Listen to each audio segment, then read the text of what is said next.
আরে ভেতরে ঢোকো কেন, পেছনে আসো না।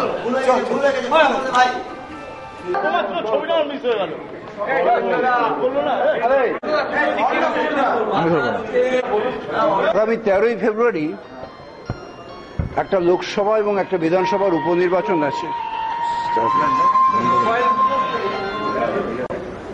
সেই লোকসভা এবং বিধানসভার উপনির্বাচন নিয়ে আমরা নির্বাচন কমিশনের কাছে এসেছিলাম।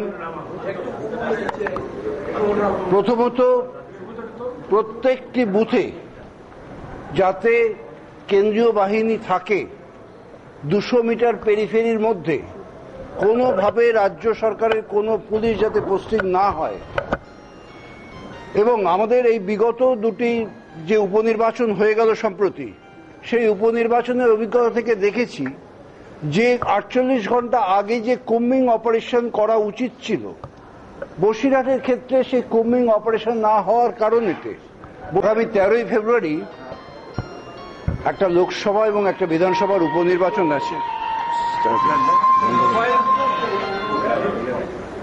সেই লোকসভা এবং বিধানসভার উপনির্বাচন নিয়ে আমরা নির্বাচন কমিশনের কাছে এসেছিলাম।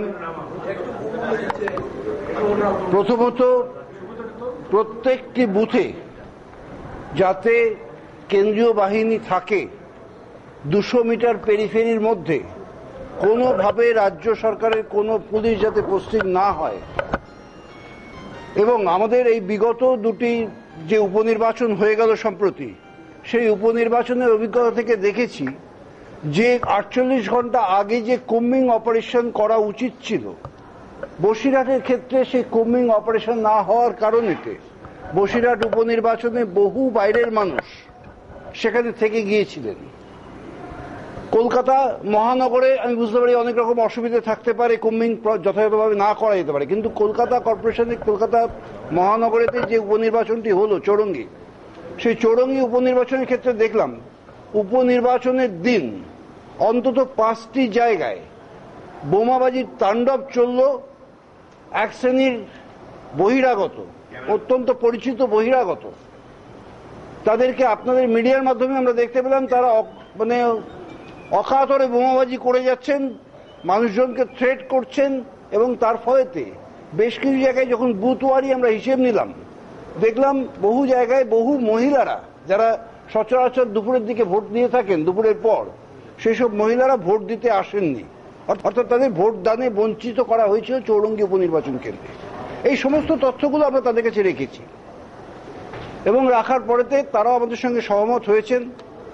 তারা বলেছেন এবারে কেন্দ্রীয় বাহিনী আমরা আশা করছি আগে পাওয়া যাবে, রুট মার্চ করাতে পারবো প্রত্যেক বুথে, এবং পেরিফেরির মধ্যে আপনারা যেমন চাইছেন তেমনটি দিতে পারবো পুলিশ, কেন্দ্রীয় পুলিশ।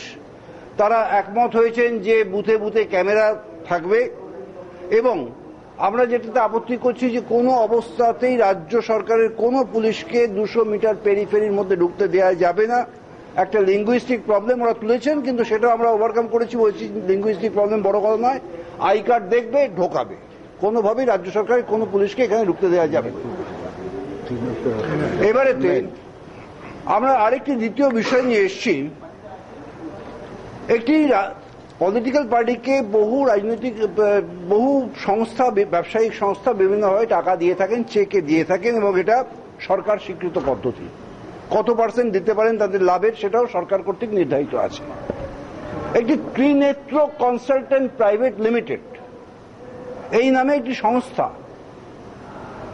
12-13 সালে, 13-14 সালে, 13-14 আর্থিক বছরেতে তৃণমূল কংগ্রেসকে 1,40,00,000 টাকা চেকে প্রদান করেছেন এলাহাবাদ ব্যাংকের হরিশ মুখার্জি রোড শাখা থেকে।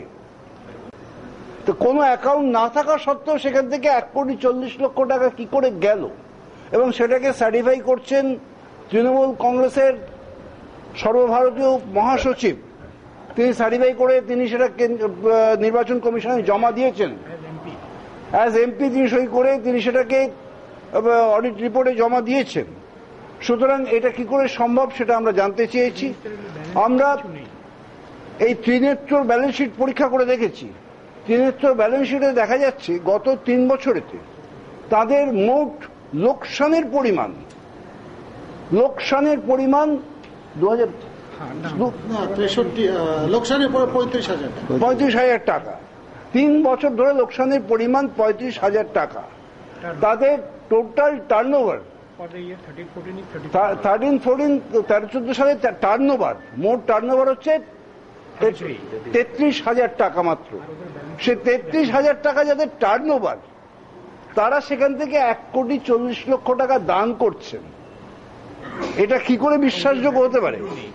ব্যালেন্স শিটেতেও এটা উল্লেখ নেই যে 1,40,00,000 টাকা দিয়েছেন। উল্টো দিকে দেখা যাচ্ছে হংকং সাংহাই ব্যাংক, এইটার একটা বিধাননগর শাখা থেকে তাদের নামে 1,45,00,000 টাকা জমা পড়েছিল। তার পরের দিন সেখান থেকে 1,40,00,000 টাকা উইথড্র করা হয়েছে। এইটা দেখা গেছে। আমরা গোটা ব্যাপারটা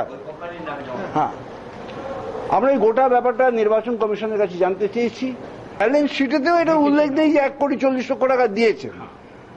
উল্টো দিকে দেখা যাচ্ছে হংকং সাংহাই ব্যাংক, এইটার একটা বিধাননগর শাখা থেকে তাদের নামে 1,45,00,000 টাকা জমা পড়েছিল। তার পরের দিন সেখান থেকে 1,40,00,000 টাকা উইথড্র করা হয়েছে। এইটা দেখা গেছে। আমরা গোটা ব্যাপারটা আমরা এই গোটা ব্যাপারটা নির্বাচন কমিশনের কাছে জানতে চেয়েছি।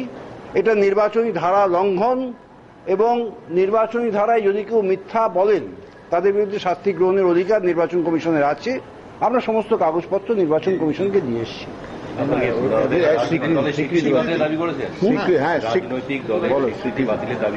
নিঃসন্দেহে নির্বাচন কমিশনের অন্যতম অধিকারের মধ্যে পড়ে ফলসিফিকেশনের কারণেতে তারা একটা মাত্র শাস্তি দিতে পারেন, সেটা হচ্ছে তাদের রাজনৈতিক স্বীকৃতি বাতিল।